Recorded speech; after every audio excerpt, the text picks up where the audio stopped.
Hello, everyone, and welcome to episode 2 of Borderless Minds, a podcast where we talk about everything ADHD and mental health related. No BS, just real talk that actually makes sense.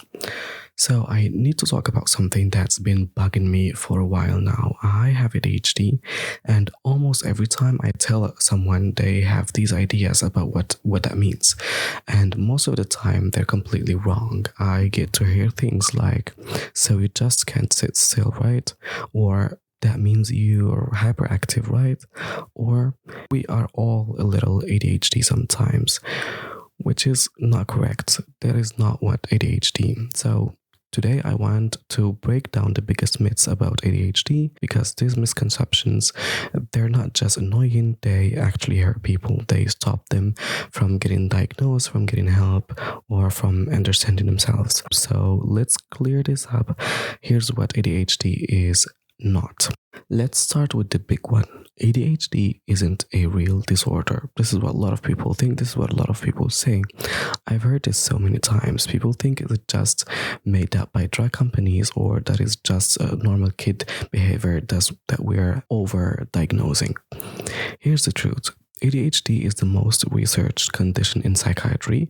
We're talking about over 10,000 scientific studies, and it's recognized by all the major medical organizations. Brain imaging studies show actually physical differences in ADHD brains. Kids with ADHD have smaller brain volumes, especially in areas that control attention, impulse control, and emotion regulation.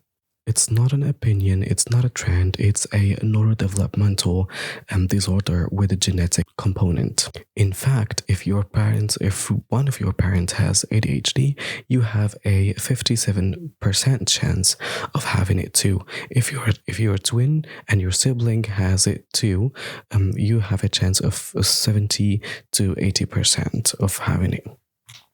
This isn't something parents or teachers made up. This is your brain being wired differently from birth. So when someone says ADHD is not real, what they're really saying is that they don't understand the science behind it. And that's fine. But don't tell people with ADHD that their lived experience and their brain scans don't matter.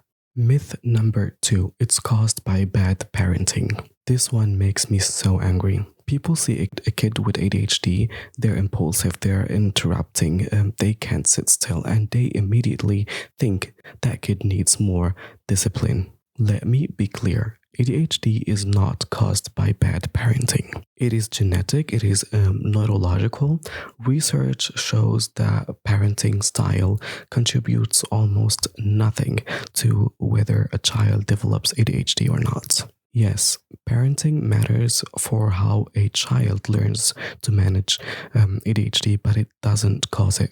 When I was a kid, I would blur things out in class. I would forget my homework. I would lose things constantly. And people would look at my parents like they weren't doing their job. But here's the thing.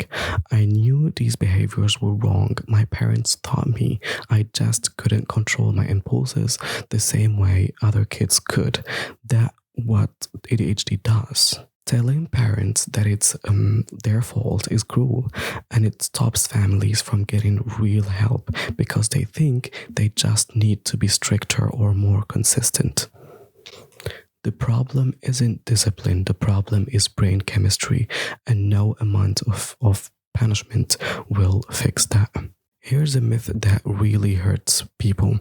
ADHD only affects boys, or girls don't have ADHD. The problem is that ADHD looks different in girls. That's why they don't get diagnosed as often. Boys with ADHD are more likely to be hyperactive and disruptive. They're running around, talking out of turn, getting in trouble, so teachers notice and parents get them evaluated.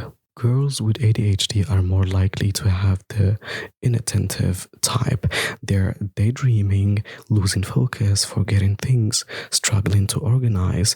They're not causing disruptions, so nobody noticed they're struggling. Girls often get diagnosed years later than boys, sometimes not until adulthood, and by then they've spent years thinking they're just not smart enough, not trying hard enough, or not good enough. I know women who went decades thinking they're just failures at life when really they had undiagnosed ADHD.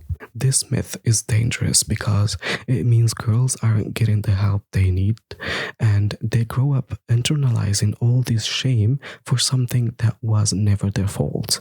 ADHD doesn't care about your gender, it affects everyone. Myth number 4: if you can focus on things you like, you don't have ADHD. This is probably the myth I hear most often. I hear things like, you can play video games for 6 hours straight, so you can't have ADHD, or you can read books you love, so clearly you can focus when you want to. People think that ADHD means you can't focus on anything. That is not true. ADHD isn't a deficit of attention, it's a difficulty directing your attention. When something is interesting, engaging, or provides immediate rewards like video games, our brains get the dopamine they need, and so we can hyperfocus for hours. But boring tasks with no immediate rewards, our brains aren't getting enough dopamine to stay engaged, so we can't focus no matter how hard we try. It is not about wanting to focus, it's about our brains literally not having the chemical signals needed to sustain attention on unrewarding tasks.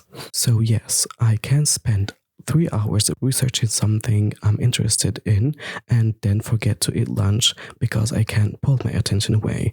And I can also sit down to do my tasks and my brain just refuses to cooperate. Both of those things are ADHD. They're not contradictions. They're two sides of the same attention regulation problem. Myth number 5: ADHD is just being lazy or unmotivated. I've heard this my entire life and it's completely wrong. Lazy means you could do something but you don't want to. ADHD means you want to do something and you can't. People with ADHD are not lazy. Most of us are trying twice as hard as everyone else just to get the same result. I have sat down to write a simple email and spent 2 hours trying to start, not because I didn't want to write, because my brain would not let me begin. That is not laziness, that is executive dysfunction. Lower IQ, also not true. ADHD has nothing to do with intelligence. Many people with ADHD are extremely intelligent and creative. We just process things differently. The problem isn't ability, the problem isn't motivation. The problem is that the part of our brain that helps us start tasks and follow through on tasks isn't working the same way. So when you tell someone with ADHD they're lazy, you're basically telling someone with a broken leg to just walk better. Myth number 6: you outgrow ADHD. People say things like, don't worry, they will grow out of it when they see kids with ADHD. No, they won't. ADHD is a lifelong condition. Most people don't outgrow it. Yes, symptoms can change as you get older. Hyperactivity might decrease. You might develop coping strategies that make it less noticeable, but the underlying condition doesn't just disappear. Studies show that 50 to 80% of kids with ADHD still have it as teenagers, and 35 to 65% still have it as adults. I'm an adult now with ADHD. My symptoms look different than when I was a kid. I don't run around the classroom or my room anymore, but I still struggle with time management, organization, starting tasks, and regulating my attention. The difference is that I've learned strategies to cope, but I didn't outgrow ADHD. I just got better at working with my brain instead of against it. And here's the thing, when people believe this myth, they don't take ADHD seriously. People say things like, oh, they will be fine eventually. So kids don't get the support they need, and they struggle unnecessarily for years.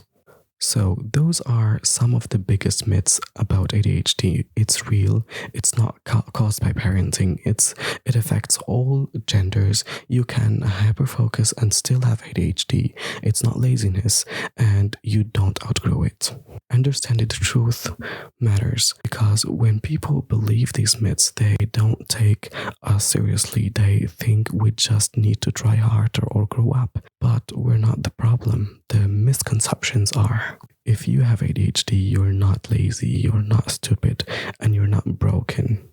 If this helped, please subscribe for more and let me know in the comments what you want me to cover next. I actually read them. So you're not broken, you're just figuring it out like everyone else. So see you in the next one, bestie.